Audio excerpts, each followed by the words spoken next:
नमस्कार. बृहन्मुंबई महानगरपालिका माध्यमिक शिक्षण विभाग ऑनलाईन कार्यशाळेमध्ये मी शशिकांत शंकर शिंदे सर्व अधिकारी वर्ग, शिक्षक वर्ग तसेच विद्यार्थी मित्रांचे हार्दिक स्वागत करतो. विद्यार्थी मित्रांनो, कोरोनाच्या या संकटामध्ये आपण प्रत्यक्षात शाळेत जरी जाऊ शकत नसलो तरी आपण ऑनलाईन शिक्षणाच्या माध्यमातून सर्वजण शिक्षण घेत आहोत. या अगोदरच्या तासाला तुम्ही इनाम या पाठाचा अभ्यास केला. त्यानंतर तुमच्या पाठ्यपुस्तकातील सिंधू का जल ही कविता ह्या वर्षीच्या अभ्यासक्रमातून वगळण्यात आली आहे. त्या कवितेवर आधारित तुम्हाला परीक्षेमध्ये मूल्यमापनासाठी प्रश्न विचारले जाणार नाहीत. त्यानंतरचा जो घटक आहे तो म्हणजे विषय हिंदी इकाई दुसरी पाठ 5वा. पाठाचं नाव आहे अतीत के पत्र, रचनाकार विनोबाजी और गांधी जी.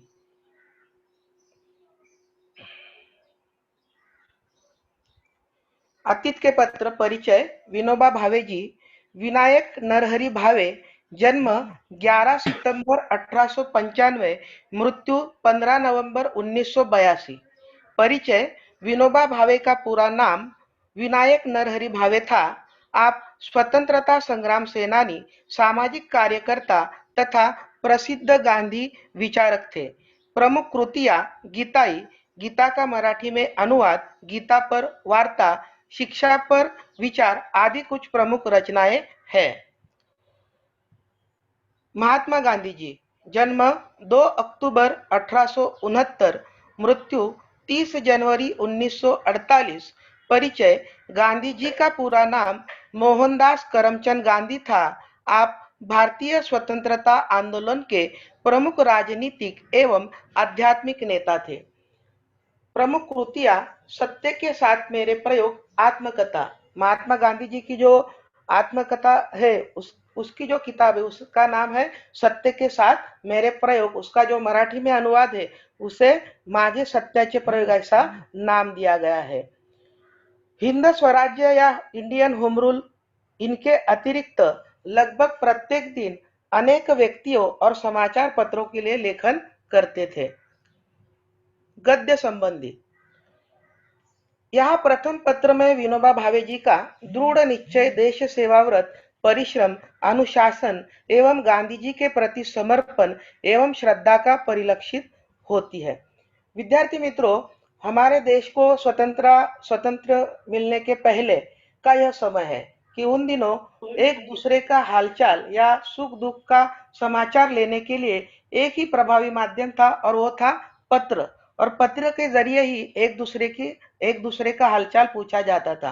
और इसीलिए विनोबा जी महात्मा गांधी जी को यह पत्र लिख रहे हैं और उसी पत्र का उत्तर फिर महात्मा गांधी जी विनोबा भावे जी को देते हैं. इस पाठ में 2 पत्र है. सबसे पहला जो पत्र है वह विनोबा जी ने महात्मा गांधी जी को लिखा है और उसी पत्र का उत्तर फिर बाद में महात्मा गांधी जी ने विनोबा जी को दिया है. दूसरे पत्र में गांधी जी का भावे जी के प्रति विश्वास, पितृवत प्रेम दिखाई पड़ता है. इन पत्रों से विविध मानवीय मूल्यों को अपनाने की प्रेरणा मिलती है. परम पूज्य बापूजी. 1 साल पहले अस्वास्थ्य के कारण आश्रम से बाहर गया था.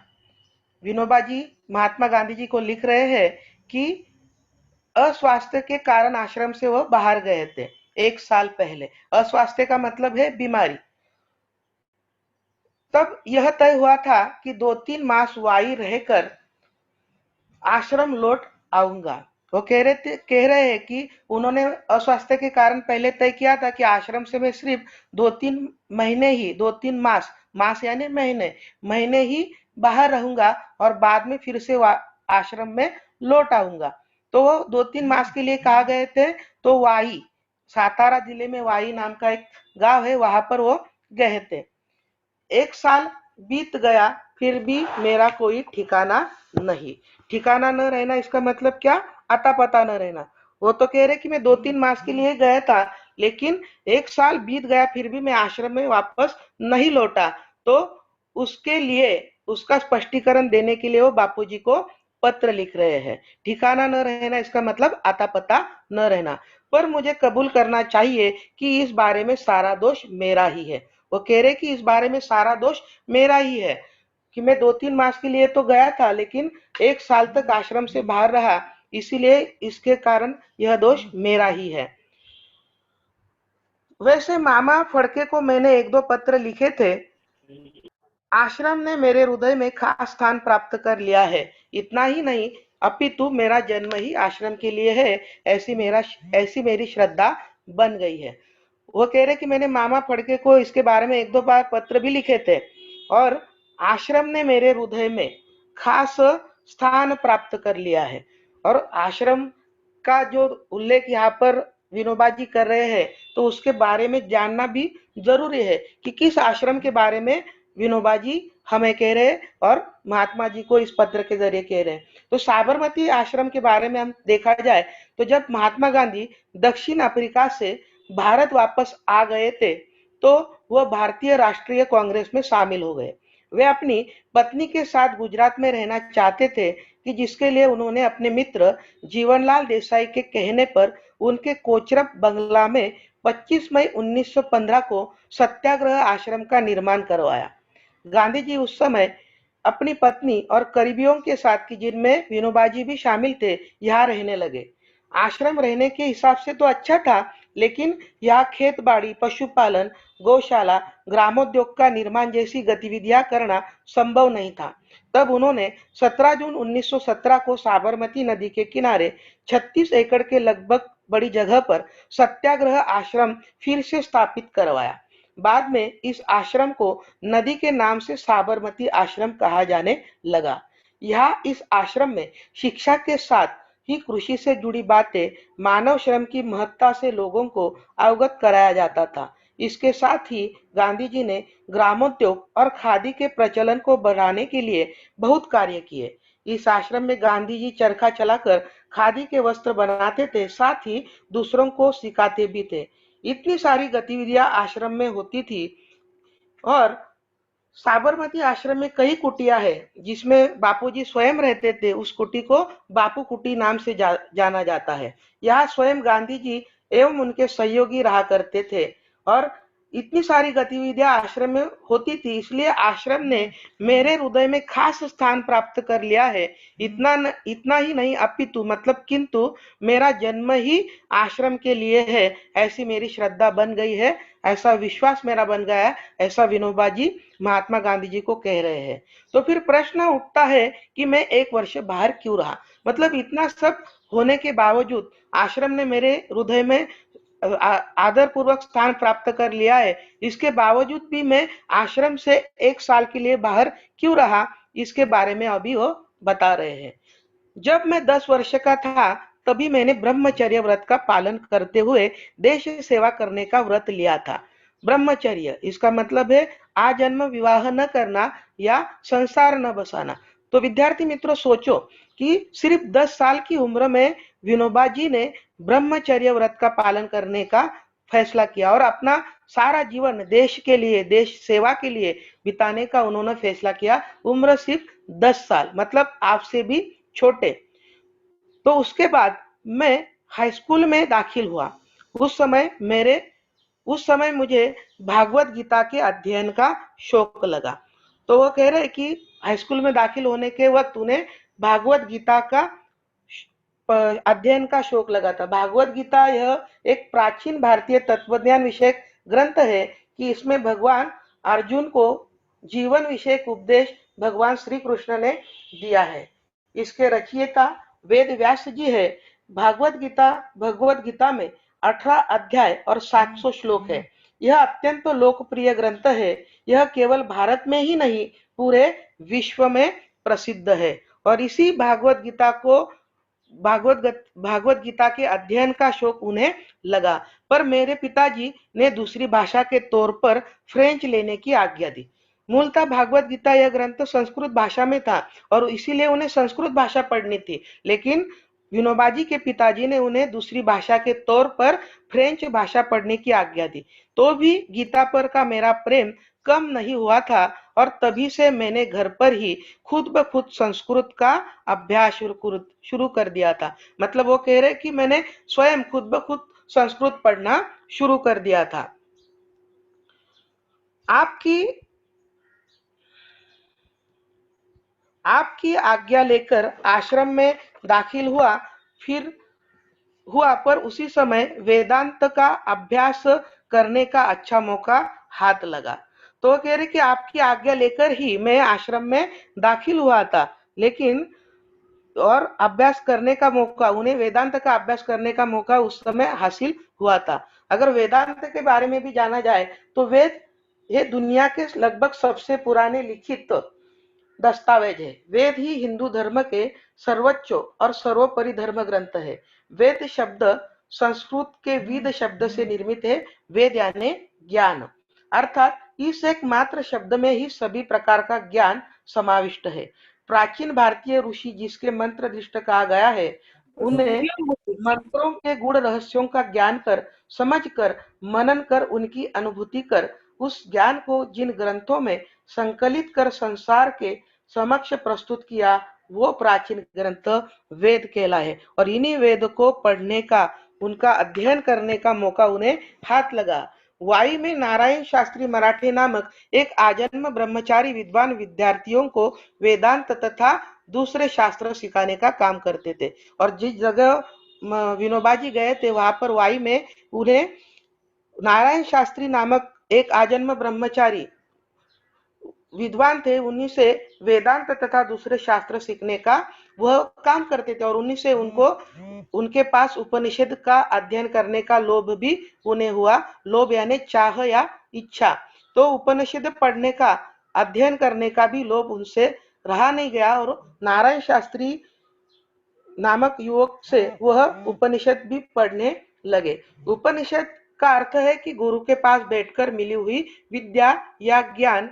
उपनिषद हिंदू धर्म के महत्वपूर्ण श्रुति धर्म ग्रंथ है। ये वैदिक वाग्मय के अभिन्न भाग है। ये संस्कृत में लिखे गए हैं। इनकी संख्या लगभग 200 है, किंतु मुख्य उपनिषद 13 है। हर एक उपनिषद किसी न किसी वेद से जुड़ा हुआ है। इनमें परमेश्वर, परमात्मा, ब्रह्म और आत्मा के स्वभाव और संबंध का बहुत ही दार्शनिक और ज्ञान पूर्वक वर्णन दिया गया है। ब्रह्म, जीव और जगत का ज्ञान पाना उपनिषदों की मूल शिक्षा है, और यही शिक्षा पाने की इच्छा, यही चाह उनको थी, इसलिए वह वाई में कुछ दिन और ज्यादा रुक गए। इस लोभ के कारण हेलो,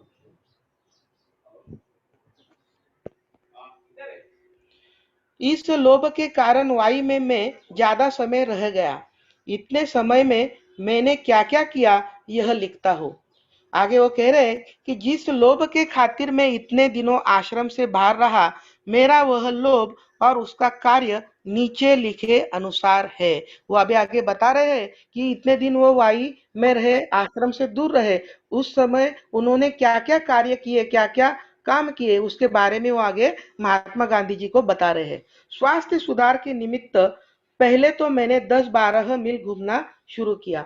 वो कहते कि स्वास्थ्य सुधारने के लिए, अपना स्वास्थ्य सुधारने के लिए, आरोग्य सुधारने के लिए उन्होंने पहले क्या किया, 10-12 मील घूमना शुरू किया। तो 1 मील मतलब करीबन 1.6 किलोमीटर होता है। तो 10-12 मील मतलब कम से कम वह दिन में 16 से 19 किलोमीटर तक पैदल घूमते थे। और यह उन्होंने क्यों शुरू किया, अपने स्वास्थ्य सुधार के लिए शुरू किया। बाद में 6 से 8 सेर अनाज पीसना।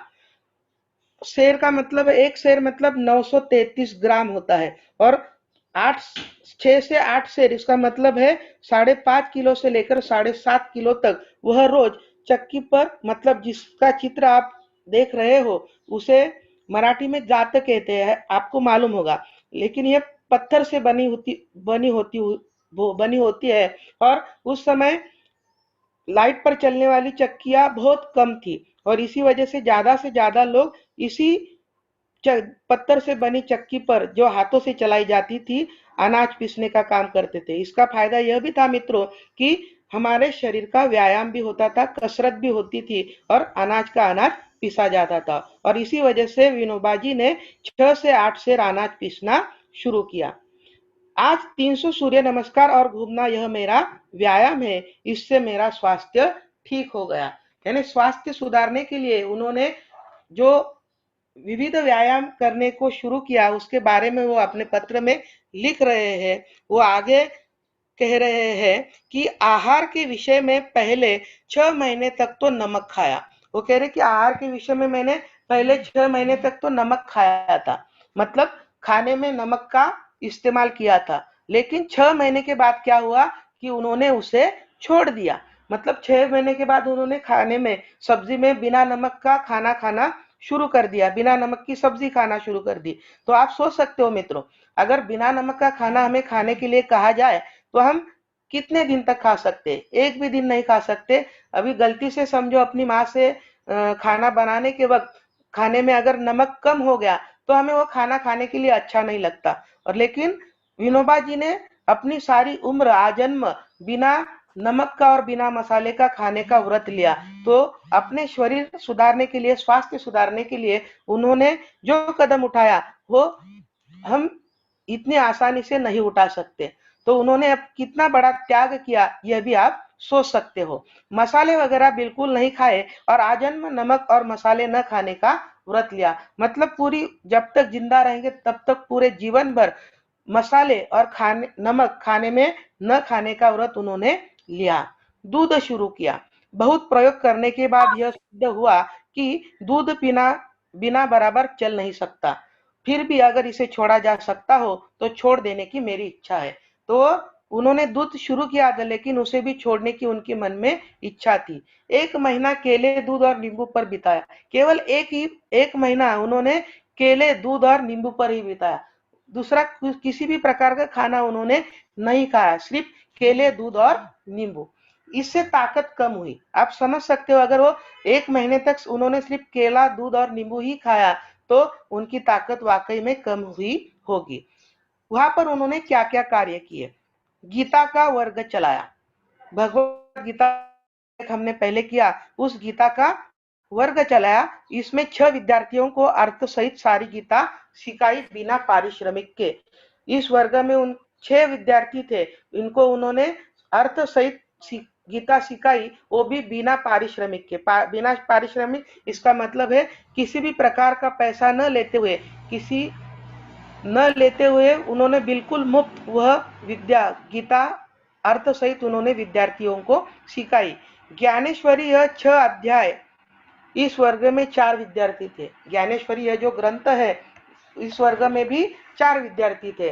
ज्ञानेश्वरी ईस्वी सन 1290 में प्रवरा नदी के किनारे स्थित नेवासे इस गांव में मंदिर में बैठकर भागवत गीता इस ग्रंथ पर ज्ञानेश्वर जी ने जो कुछ लिखा वह ज्ञानेश्वरी ग्रंथ है। और इसी ज्ञानेश्वरी ग्रंथ का अध्याय पढ़ाने का वर्ग उन्होंने शुरू किया और उसमें 4 विद्यार्थी थे। उपनिषद 9, इस वर्ग में 2 विद्यार्थी रहे। उपनिषद पढ़ाने का भी वर्ग चलाया, इसमें भी 2 विद्यार्थी थे। हिंदी प्रचार, प्रचार यानी व्यवहार में लाना या प्रयोग करना। हिंदी भाषा को प्रचार में लाने के लिए, व्यवहार में लाने के लिए उन्होंने हिंदी का वर्ग भी चलाया। वह स्वयं हिंदी अच्छी नहीं जानते थे, फिर भी विद्यार्थियों को हिंदी के समाचार पत्र पढ़ने पढ़ाने का क्रम उन्होंने रखा। अंग्रेजी 2 विद्यार्थियों को सिखाई, अंग्रेजी भाषा भी उन्होंने सिखाई। यात्रा लगभग 400 मील पैदल, राजगढ़, सिंहगढ़, तोरणगढ़ आदि इतिहास प्रसिद्ध किले भी उन्होंने उस समय देखे। उन्होंने पैदल यात्रा ही बहुत की, लगभग 400 मील यात्रा की। उस समय उन्होंने राजगढ़, सिंहगढ़, तोरणगढ़ जैसे इतिहास प्रसिद्ध किले भी देखे। प्रवास करते समय गीता जी पर प्रवचन करने का क्रम भी रखा। प्रवचन यानी विशेष रूप से कहना, समझाना, आसान भाषा में समझाना। तो भगवत गीता इस ग्रंथ के जो अध्याय है वह आसान भाषा में समझाने का क्रम भी उन्होंने रखा और उसे ही प्रवचन कहा जाता है। आज तक ऐसे कोई 50 प्रवचन उन्होंने किए। अब यहाँ से आश्रम आते हुए पहले पैदल मुंबई जाऊंगा और वहां से रेल से आश्रम पहुंचूंगा। वे कह रहे हैं कि आश्रम आने के लिए यहाँ से पहले वो कहा जाएंगे तो पैदल मुंबई जाएंगे और वहां से रेल से फिर वह साबरमती आश्रम पहुंचेंगे। मेरे साथ 25 वर्ष का एक विद्यार्थी प्रवास कर रहा है, मुझसे गीता सीखने का उसका विचार है। वो कह रहे कि मेरे साथ एक विद्यार्थी है, उसकी उम्र तकरीबन 25 वर्ष की है और वह मुझसे भागवत गीता गीता सीखने का उसका विचार है और इसीलिए मेरे साथ वह है। मैं अधिक से अधिक चैत्र शुक्ल 1 को आश्रम पहुंच जाऊंगा। वाई में विद्यार्थी मंडल नाम की एक संस्था की स्थापना की, उसमें एक वाचनालय खोला और उसकी सहायता के लिए चक्की पीसने वालों का एक वर्ग शुरू किया। वो कह रहे कि उन्होंने वाई में विद्यार्थी मंडल नाम की एक संस्था स्थापन की और उसमें उन्होंने एक वाचनालय खोला। वाचनालय यानी वहां पर ग्रंथालय की जिसमें किताबें पढ़ने के लिए मिलती है। तो यह ग्रंथालय के लिए चक्की पीसने वालों का एक वर्ग उन्होंने शुरू किया। तो इसमें क्या था देखो कि उसमें मैं दूसरे 15 विद्यार्थी चक्की पीसते कि जो मशीन की चक्की पर पिसवाने ले जाते उनका काम हम 1 पैसे में 2 शेर हिसाब से करते और ये पैसे वाचनालय को देते। मतलब वाचनालय अगर शुरू किया तो उसमें किताबें भी चाहिए पढ़ने के लिए, तो उन किताबों को कैसे वाचनालय में लाया जाए, तो उसके लिए पैसों की जरूरत है। और उसी के वजह से उन्होंने एक चक्की पीसने का वर्ग शुरू किया कि जहां पर वो लोगों को 1 पैसे में 2 शेर के हिसाब से, मतलब 1 पैसे में तकरीबन 2 किलो अनाज वो पीस कर देते थे और उसके लिए जो पैसा मिलता था वो वाचनालय के किताब खरीदने के लिए वो इस्तेमाल करते थे। पैसे वालों के लड़के भी इस वर्ग में शामिल हुए थे। मतलब जो लड़के पैसे वाले थे उनकी परिस्थिति अच्छी थी फिर भी वो इस वर्ग में शामिल हुए। अभी इसके बारे में एक छोटा सा एक योजना है कि जो आप जब महाविद्यालय में जाओगे, जिसे विद्यार्थी मित्रों आप जब महाविद्यालय में पढ़ाई के लिए जाओगे तो वहां पर आपको अर्न एंड लर्न या जिसे मराठी में कमवा आणि शिका ऐसा कहा जाता है, यह योजना का परिचय होगा। यह योजना कर्मवीर भाऊराव पाटिल इन्होंने विद्यार्थियों को स्वावलंबी बनाने के लिए शुरू की। इसमें विद्यार्थी महाविद्यालय से जुड़े कुछ भी छोटे मोटे काम करते हैं और उन्हें इसके बदले में कुछ पैसा भी दिया जाता है और इससे विद्यार्थी आत्मनिर्भर बनते हैं। उसी तरह कुछ मदद भी हो जाए और वाचनालय भी शुरू हो जाए, इसी विचारधारा से विनोबा जी ने चक्की चलाने का वर्ग शुरू किया। और इसी चक्की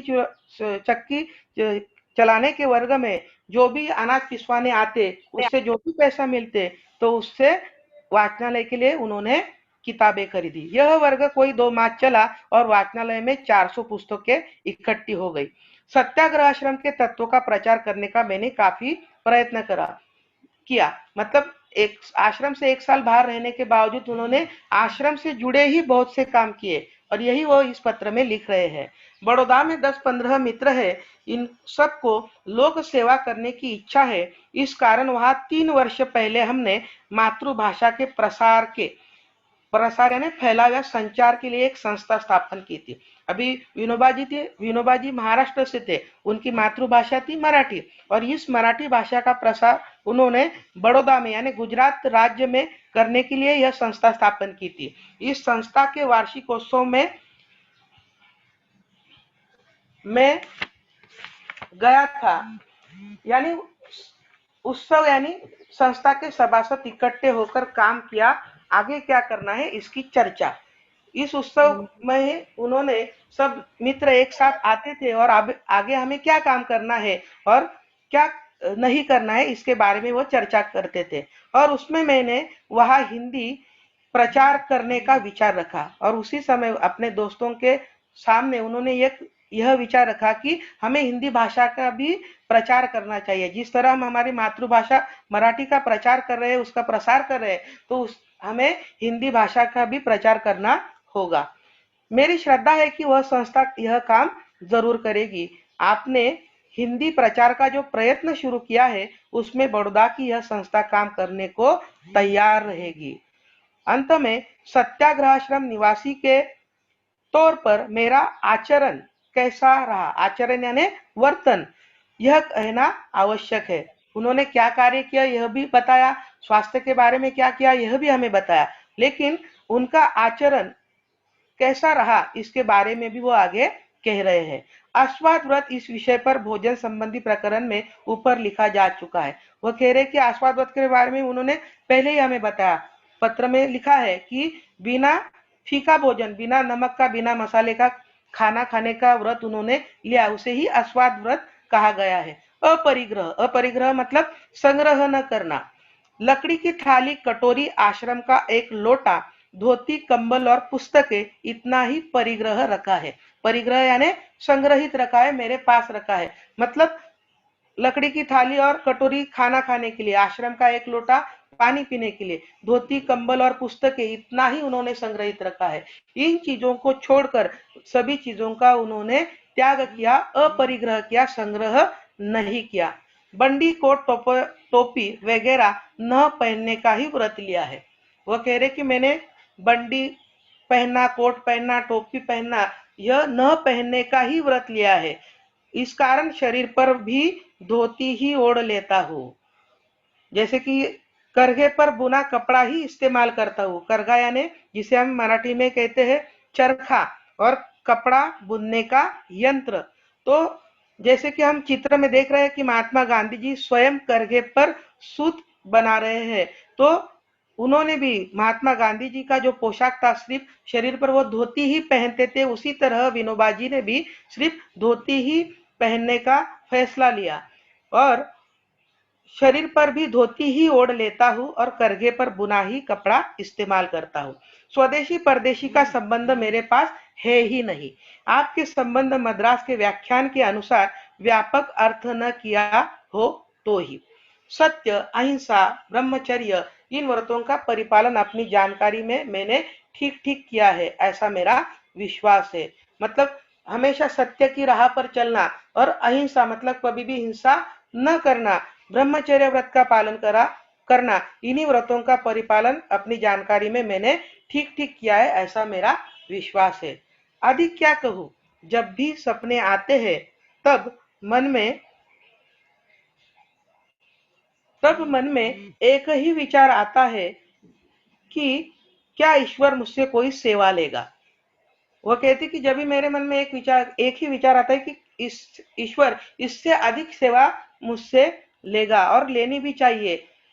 मैं पूर्ण श्रद्धा से इतना कह सकता हूँ कि आश्रम के नियमों के अनुसार एक को छोड़कर मैं अपना आचरण रखता हूँ। वो कहते कि आश्रम में जो भी नियम बताए हैं, जो भी तत्व है, उन्हीं तत्वों पर, उन्हीं नियमों के अनुसार मैं हमेशा चलता हूँ, लेकिन एक को छोड़कर मैं अपना आचरण रखता हूँ। यानी मैं आश्रम का ही हूँ, आश्रम ही मेरा साध्य है। साध्य मतलब जिसे पूरा करने के लिए कोई काम किया जाए, मतलब उनका साध्य ही आश्रम है, उसी के लिए मैं सारा जीवन बिताना चाहता हूँ। और उसी से जुड़ा जो भी आचरण है वो हमेशा रखता हूँ। जिस एक बात की कमी का मैंने उल्लेख किया है वह है अपना भोजन, यानी भाकरी स्वयं बनाना। मतलब अपना भोजन अपने हाथों से स्वयं बनाना, यह एक को छोड़कर, जिसका जिक्र उन्होंने पहले किया, इस बात को छोड़कर उन्होंने सारे आश्रम से आश्रम में बताए हुए जो नियम है उनका पालन किया है। मैंने इसका भी प्रयत्न किया पर प्रवास में यह संभव न हो सका। वो कह रहे कि मैंने स्वयं भाकरी बनाना भी शुरू किया, लेकिन ज्यादा से ज्यादा मैं प्रवास करते रहा, इसीलिए मुझे यह संभव नहीं हुआ। सत्याग्रह का या दूसरा कोई शायद रेल संबंधी सत्याग्रह शुरू करने का सवाल पैदा होता हो तो मैं तुरंत ही पहुंच जाऊंगा। मतलब अगर सत्याग्रह यानी सत्य हेतु किया गया हुआ एक अहिंसात्मक कार्रवाई, जिसे सत्याग्रह कहा जाता है, अगर करना हो, रेल संबंधी सत्याग्रह अगर शुरू करना हो, तो मुझे तुरंत जानकारी देना, तो मैं तुरंत आश्रम में पहुंच जाऊंगा। इस इधर आश्रम में क्या फेरफार हुए हैं तथा कितने विद्यार्थी है, यह जानने की मेरी प्रबल इच्छा है। राष्ट्रीय शिक्षा की योजना क्या है? राष्ट्रीय शिक्षा के बारे में गांधी जी के जो विचार थे, उनमें गांधी जी का शिक्षा के क्षेत्र में भी विशेष योगदान है। उनका मूल मंत्र था कि शोषण विहीन समाज की स्थापना करना। उसके लिए सभी को शिक्षित होना चाहिए, क्योंकि शिक्षा के अभाव में एक स्वस्थ समाज का निर्माण असंभव है। अतः गांधी जी ने जो शिक्षा के उद्देश्यों एवं सिद्धांतों की व्याख्या की तथा प्रारंभिक शिक्षा योजना उनके शिक्षा दर्शन का मूर्त रूप है। अतएव उनका शिक्षा दर्शन उनको एक शिक्षा शास्त्री के रूप में भी समाज के सामने प्रस्तुत करता है। उनका शिक्षा के प्रति जो योगदान था वह अद्वितीय था। उनका मानना था कि मेरे प्रिय भारत में बच्चों को 3H की शिक्षा अर्थात हेड, हैंड एंड हार्ट की शिक्षा दी जाए। शिक्षा उन्हें स्वावलंबी बनाए और वे देश को मजबूत बनाने में महत्वपूर्ण योगदान दे सके, यही महात्मा गांधी जी की राष्ट्रीय शिक्षा थी तथा यही जानने की विनोबा जी की इच्छा थी तथा मुझे अपने आहार में क्या परिवर्तन करना चाहिए यह जानने की मेरी प्रबल इच्छा है। आप स्वयं मुझे पत्र लिखे, ऐसा विनोबा को आपको पितृतुल्य समझने वाले आपके पुत्र का आग्रह है। मैं 2-4 दिन में ही यह गांव छोड़ दूंगा। विनोबा के प्रणाम। अंत में वो कह रहे कि आपसे मेरी प्रबल इच्छा है कि आप मुझे स्वयं पत्र लिखे और आपको पितृतुल्य समझने वाले आपके पुत्र का यह क्या है, आग्रह है। और वह यह पत्र फिर महात्मा गांधी जी को देते हैं। यह पत्र पढ़कर गोरख ने मच्छंदर को हराया, भीम है भीम, यह उद्गार बापू के मुंह से निकले थे। सुबह उनको इस प्रकार का उत्तर दिया, तुम्हारे लिए कौन सा विशेष काम में लाऊं यह मुझे नहीं सोचता। अभी महात्मा गांधी जी विनोबा जी के पत्र को उत्तर लिख रहे हैं। वो कह रहे हैं कि तुम्हारे लिए कौन सा विशेष काम में लाऊं यह मुझे नहीं सोचता। तुम्हारा प्रेम और तुम्हारा चरित्र मुझे मोह में डुबो देता है। मोह में डुबो देना यानी ममता में, मोह का मतलब है प्यार यानी ममता, यानी तुम्हारे प्रति मेरे मन में बहुत ही प्यार है, ममता है, उसी में मैं डूब जाता हूँ। तुम्हारी परीक्षा करने में मैं असमर्थ हूँ। असमर्थ इसका मतलब है अपेक्षित शक्ति या योग्यता न रखने वाला, मतलब मैं स्वयं को असमर्थ समझता हूँ। तुमने जो अपनी परीक्षा की है उसे मैं स्वीकार करता हूँ। तुमने स्वयं अपनी जो परीक्षा की है कि जो पत्र में लिखा है तुम्हारा आचरण कैसे रहा, तुमने क्या क्या कार्य किए, शरीर स्वास्थ्य के लिए क्या किया, यह सब पढ़कर मुझे मैं उसे स्वीकार करता हूँ। तुम्हारे लिए पिता का पद ग्रहण करता हूँ और तुमने जो मुझे पिता का पद दिया है उसे मैं क्या करता हूँ, ग्रहण करता हूँ। मेरे लोभ को तो तुमने लगभग पूरा ही किया है। लोभ यानी क्या, तो लालसा या कामना, मेरी जो कामना थी तो उसे तुमने बिल्कुल पूरा किया है। मेरी मान्यता है कि सच्चा पिता अपने से विशेष चरित्रवान पुत्र पैदा करता है और मैं ये भी मानता हूँ कि जो सच्चा पिता होता है वो वाकई में उससे अधिक गुण संपन्न ही पुत्र को पैदा करता है, जन्म देता है। सच्चा पुत्र वह है कि जो पिता ने जो कुछ किया है उसमें वृद्धि करे। मतलब सच्चा पुत्र वही है कि जो पिता है उससे भी अधिक वह प्रभावशाली हो, अच्छा गुण संपन्न हो, और मेरे ख्याल से वह तुम हो। पिता सत्यवादी दृढ़ दयामय हो तो स्वयं अपने में ये गुण विशेषता से धारण करे। दृढ़ यानी पक्का या मजबूत, यानी पिता स्वयं सत्यवादी हो तो यह गुण विशेषता वह स्वयं धारण करे। यह तुमने किया है ऐसा दिखता है। तुमने यह मेरे प्रयत्नों से किया है ऐसे मुझे नहीं मालूम होता। देखो महात्मा गांधी जी का इसमें बड़प्पन कितना है कि जो भी विनोबा जी ने स्वयं के बारे में लिखा था वो कबूल कर रहे कि यह तुमने स्वयं किया है। इससे यानी मेरे कहने से या मेरे विचारों के बाद ही आप ऐसे हो, ऐसे मुझे नहीं लगता कि तुम स्वयं ही ऐसे हो, इसीलिए यह तुमने किया है ऐसा दिखता है। तुमने यह मेरे प्रयत्नों से किया है ऐसा मुझे नहीं मालूम होता। इस कारण तुमने मुझे जो पिता का पद दिया है उसे मैं तुम्हारे प्रेम की भेंट के रूप में स्वीकार करता हूँ।